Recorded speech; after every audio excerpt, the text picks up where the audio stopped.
In the spring of 1777, in a quiet Basque port on the Spanish coast, a 19-year-old boy boarded a ship he had bought with his own money, while the officers of his own king hunted the roads behind him with a warrant for his arrest.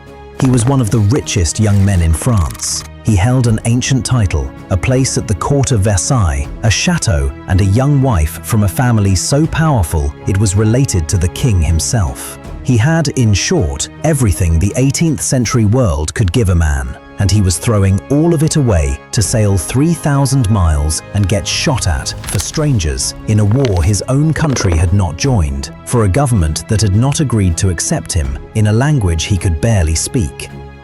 His name was Gilbert du Motier, the Marquis de Lafayette. Grown men with far more to gain had refused this gamble. He was 19 and he could not be talked out of it. Welcome to our video on the teenager who left his fortune to fight Britain. To understand why a boy would do such a thing, you have to begin with a cannonball, fired 2 years before he was old enough to remember it.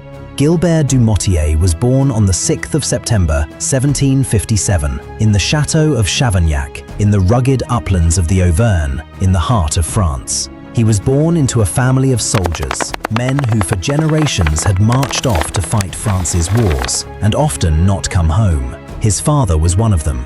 On the 1st of August 1759, Colonel Michel du Motier, Marquis de Lafayette, stood on a battlefield at Minden in Germany in the great European bloodletting we call the 7 Years' War. There, fighting an Anglo-German army, he was struck and killed by a British cannonball.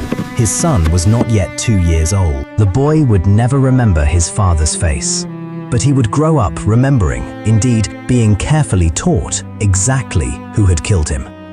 In a household of grieving women and old family glory, Gilbert was raised on the legend of a father martyred in battle, and on a quiet, durable grudge against the nation whose gun had done it. Then the losses compounded. In 1770, when he was around 12, his mother died, and his grandfather died within weeks of her. In the space of a single year, the boy became something rare and dangerous, an orphan with a princely fortune.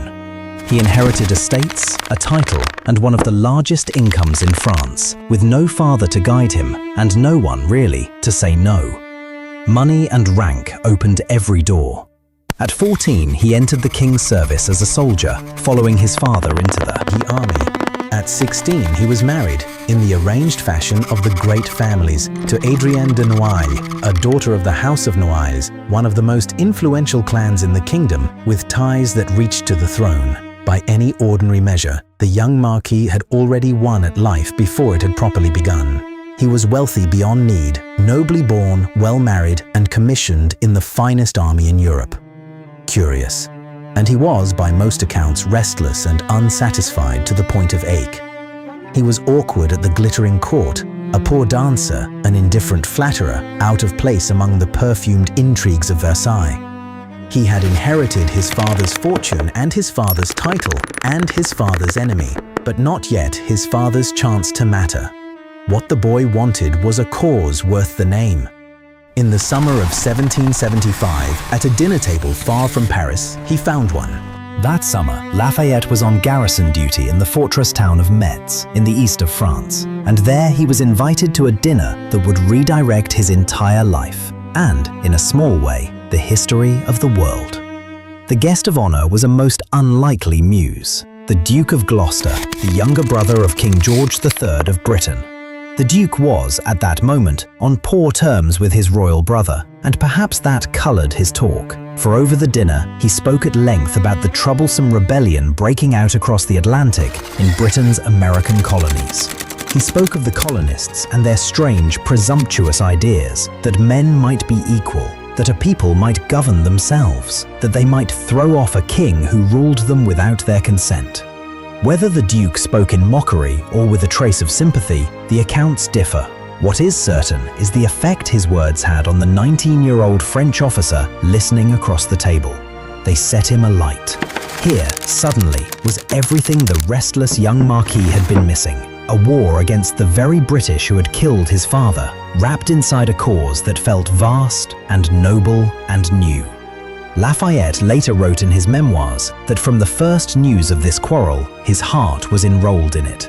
In one sentence, he had found his life's purpose at a dinner party, and he never truly wavered from it again. It would be too simple and too flattering to say he was moved by pure idealism alone. And the honest picture is more interesting. Three currents ran together in that young heart. There was vengeance, the chance to strike at Britain, the nation that had orphaned him, and to see its towering prestige humbled. There was genuine idealism, a real, enlightenment-fed, half-chivalric hunger to fight for the abstract and beautiful idea of liberty, for a people fighting for their freedom. And there was, plainly, ambition, the craving of a bored, wealthy, underemployed young man for glory, distinction, and a stage large enough to matter on. All three were real. All three pointed the same direction, across the ocean. When the older, wiser heads he consulted tried to cool his zeal, they only hardened it. Lafayette had decided. Now he had to escape his own country to do it. Tackle was not the ocean. The obstacle was that going to America meant defying the King of France. In 1776, as the American colonies declared their independence, France watched from a careful distance. King Louis XVI's government sympathized with the rebels and would soon aid them in secret, but France was officially at peace with Britain and had no wish to be dragged into open war before it was ready. So the Crown forbade its officers from crossing the Atlantic to fight. For a serving French officer to sail off and join the American army was not adventure. It was defiance of a royal command. Lafayette did it anyway, and he had help arranging it.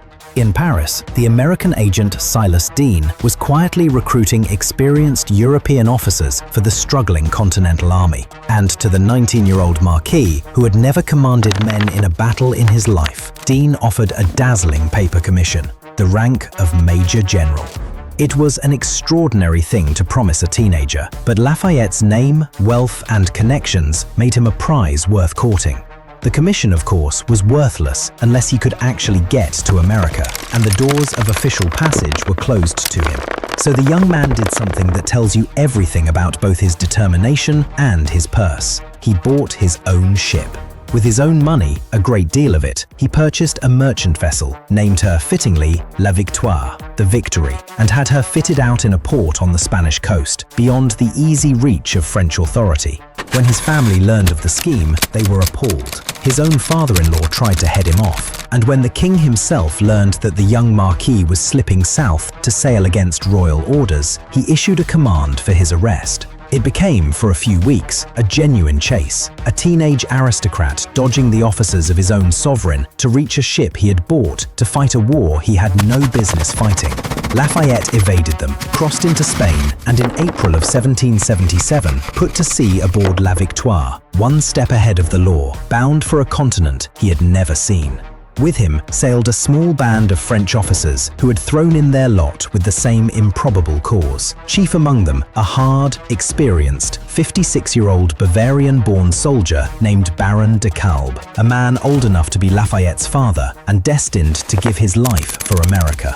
Ahead of them lay 2 months of open Atlantic. The voyage was long, and for Lafayette it was miserable, which makes the fact that he made it all the more telling.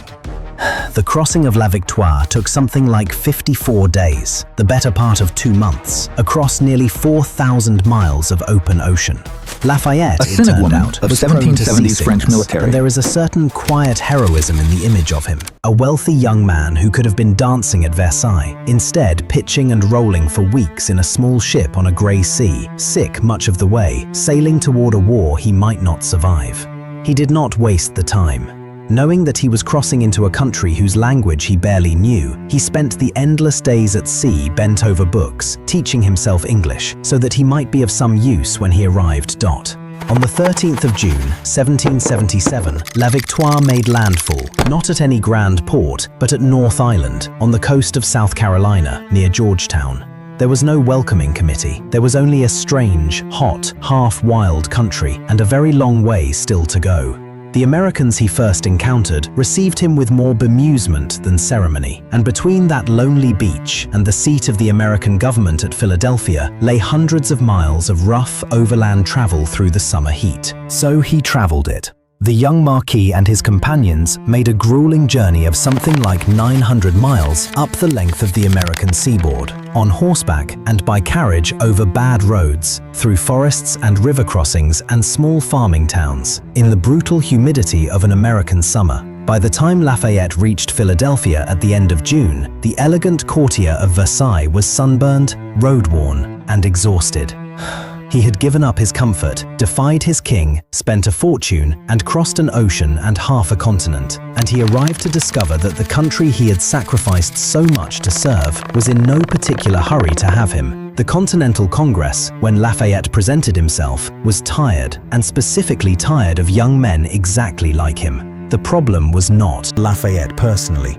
The problem was that he was the latest in a long line of European officers who had come sailing across the Atlantic waving letters and expecting a great deal in return. Agents like Silas Deane, desperate for professional soldiers, had handed out promises of high rank freely, and a stream of French and German adventurers had arrived in Philadelphia demanding generalships, salaries, and commands over American officers who had already bled for the cause. Congress was heartily sick of them, another titled teenager with a paper commission for Major General. And this one, not even 20 years old, with no combat experience whatsoever, was, on its face, precisely the sort of arrival that made the delegates groan. Curious. And then Lafayette did the one thing none of the others had done. He asked for nothing. He offered to serve without pay. He offered to serve as a volunteer at his own expense in whatever capacity would have him, purely for the cause.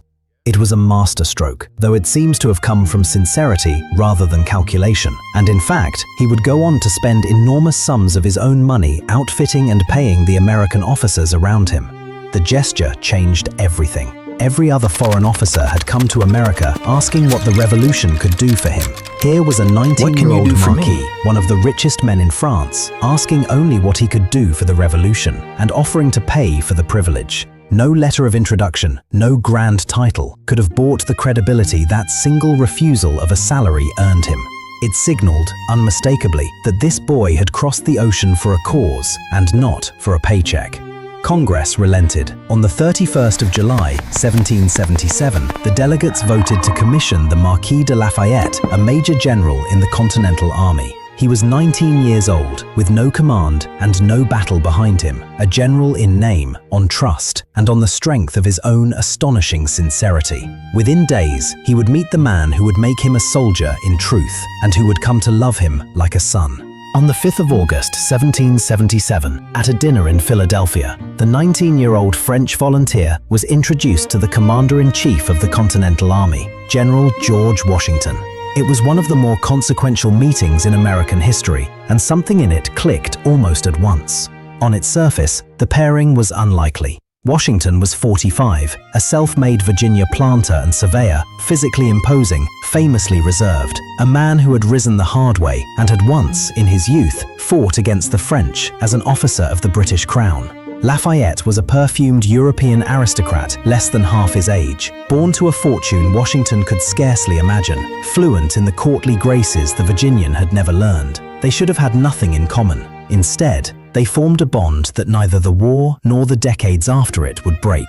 Part of it, surely, was simple human need meeting need. Washington had no children of his own, a fact that is thought to have weighed on him quietly all his life. Lafayette had grown up without a father, worshipping the memory of a man he could not remember. Into that space, each seemed to step for the other. The general found in the earnest, brave, adoring young Frenchman something like the son he never had. The young man found in the towering, dignified commander the father he had lost to a British cannonball before he could walk. Lafayette would later name his own and only son George Washington, and would speak of the general with a devotion that never cooled. But it was not only sentiment. Washington was a shrewd judge of men, and he could see that this particular young volunteer might be worth a great deal, not least as a living link to the France whose help the revolution desperately needed.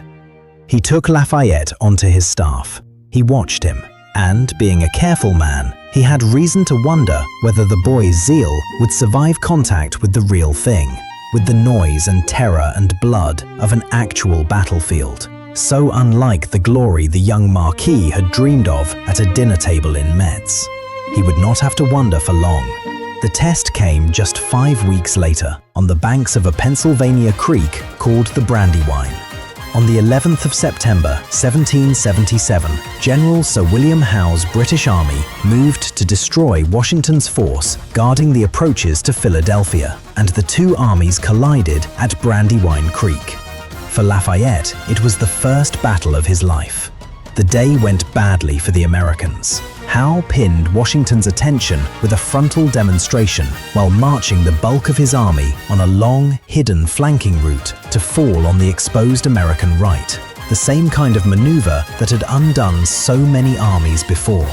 When the blow landed, the American right, under General Sullivan, buckled and began to come apart under the weight of British regulars and Hessians. Lines dissolved. Men who had never faced disciplined bayonets at close range broke and ran. It was the moment every Green Army dreads, when order curdles into rout, and it was precisely into that chaos that the 19-year-old Major General rode. Lafayette did not hang back, where a wise and inexperienced staff officer might have stayed. He plunged into the collapsing right flank and worked, on foot and on horseback, amid the panic, to rally the fleeing men and stiffen them long enough to fall back in some kind of order, rather than a massacre. Somewhere in that press, a British musket ball tore through his left leg. He did not, at first, even stop. He kept at the work of steadying the retreat, and it was only when a companion noticed that the young Frenchman's boot had filled with blood that the wound was even attended to. Lafayette stayed in the fight, helping hold the withdrawal together, and did not seek proper treatment until the army had made its bloody 12-mile retreat from the field. It was a defeat. Philadelphia would fall. But for one young volunteer, Brandywine was a kind of arrival. Word of his conduct reached Washington, who is remembered to have told the surgeon to care for the wounded Marquis as though he were his own son, and who, whatever his precise words, came away convinced. The boy had not come for a beautiful idea and a fine uniform. He had come to bleed for the cause, and at the first real test, he had done exactly that, coolly, in the middle of a rout, at the risk of his life.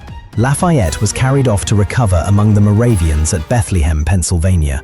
When he returned to the army, he was no longer a courtier playing at war. He was a soldier. The wound at Brandywine was the beginning, not the end. And the fatherless teenager who had bought his own ship went on to matter to the American cause far more than anyone in that weary Congress could have guessed. He endured the terrible winter at Valley Forge alongside Washington's starving, freezing army when the revolution nearly died of cold and hunger rather than British bullets, and he stayed. American soldiers, who had every reason to be wary of foreign generals, took to calling him, with affection, our Marquis. He grew into a capable field commander, trusted with independent operations, careful with his men's lives in a way that green glory hunters seldom are. But his greatest service to America may have been rendered not on a battlefield at all. In 1779, Lafayette sailed home to France, now as a celebrated hero of the American War, and threw his name, his passion, and his court connections into lobbying his own government to commit fully to the American cause. He pressed for what the revolution needed above all else, a French army and a French fleet. The aid that followed, the professional soldiers under Rochambeau, the warships under de Grasse, would prove utterly decisive. And in 1781, back in America, it was Lafayette who commanded the American troops, shadowing a British army through Virginia, helping to pin it in place against the coast, holding the ring while the trap was prepared. That British army belonged to Lord Cornwallis. That place was Yorktown. The teenager who had once been an unwanted volunteer stood among the victors at the siege that ended the war. There is a straight line, in other words, from a 19-year-old's reckless gamble in a Spanish port to the surrender that secured American independence. Not because one young man won the war single-handed, he did not, and we should be honest about that. But because that young man became the human bridge between a struggling rebellion and the great power whose help would save it, and because he embodied, in one earnest and adoring person, the idea that the American cause was not merely America's. He had told his wife, in a letter home, that the happiness of America was bound up with the happiness of all mankind. He had crossed an ocean to prove he meant it. It would be easy to tell Lafayette's story as pure fairy tale, the noble boy who gave up everything for freedom out of a heart of gold. The truth is richer and worth telling straight. He was not only an idealist, he was also a grieving son hunting the nation that killed his father, and an ambitious, restless young aristocrat, hungry for the glory his gilded life had denied him. He was, at the start, wildly inexperienced, a teenager made a general on trust, who could easily have proven a vain and useless burden, the way so many foreign adventurers did. Congress took a real gamble on him, and it could have gone badly. He was, at times, lucky in the ship that got away, lucky in the leg wound that made his name instead of ending his life, lucky in the great general who chose to believe in him. And France's eventual open alliance with America, a decision of hard state calculation, made in Versailles for reasons of power, not romance, mattered more to the war's outcome than any single volunteer ever could. All of that is true, and none of it diminishes what the boy actually did. Strip away the legend, and the plain facts remain astonishing. A 19-year-old with everything to lose and nothing to gain looked at a distant war for an idea and chose to defy his king, spend his fortune, cross an ocean, and offer his body to the cause without asking for a penny in return. Grown men of more experience and less to risk had weighed the same choice and declined it. He did not. And in giving up everything a fortune could buy, he gained the one thing it could not. The orphan who never knew his father found, in a childless Virginia general, something like a father at last, and a new nation found in a French teenager something like a son. When the fighting was over, Lafayette carried American soil home to France, so that he might one day be buried beneath it, and beneath an American flag. He had come as a stranger who could barely speak the language. He left as, in every way that counted, one of America's own. The Marquis de Lafayette was the teenager who proved that a cause can be worth more than a fortune, that a boy who owned everything could give it all.